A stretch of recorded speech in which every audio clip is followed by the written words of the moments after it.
Welcome back. We've now covered the where and the how of rocket science. That is, where do satellites orbit? And the answer was 3 main orbital regions: low Earth, medium Earth, and geosynchronous orbits. And how do they get there? And the answer was rockets.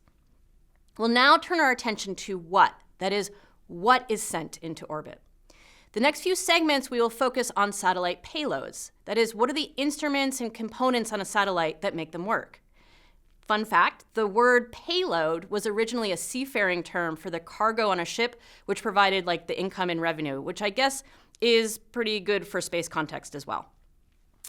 We've noted that for a rocket sitting on the launch pad, the payload, the stuff that makes it into orbit, is only a tiny fraction, usually a few percent, of the total weight of the rocket.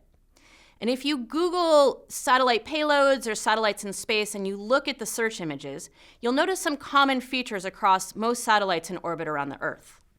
So the first most obvious feature are solar panels. That is, the things extending out from the satellite, usually in some version of a flat rectangular shape.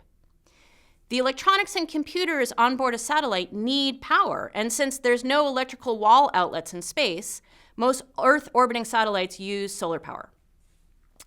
Another feature you might notice is that most satellites have 1 or 2 small satellite dishes or transmitter thingies.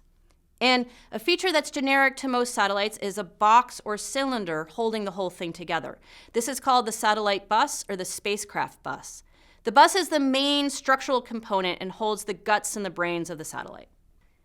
What's not obvious from Googling images is the huge physical range of satellite sizes, from tiny cute little CubeSats you can hold in your hand, to satellites that weigh several elephants and are more than the size of a school bus. While we've just mentioned components of satellites that are generic, all satellites need a source of power and some way to communicate, the rest of the payload really depends on what the satellite is trying to do. And the range of things that satellites can do is really wide. From telecommunication, so providing cell phone service, TV signals, or broadband internet, navigation, such as the GPS satellites we've covered in medium Earth orbits, Earth monitoring satellites for weather forecasting or monitoring extreme events like flooding or wildfires. The world's militaries have satellites in orbit, whether it's for spying or gathering intelligence, to satellites which are exclusively for military communication. And my personal favorite of satellite is for scientific research, from astronomical telescopes pointed outwards towards the cosmos, or similar satellites pointed towards Earth to monitor things like air pollution or animal migrations.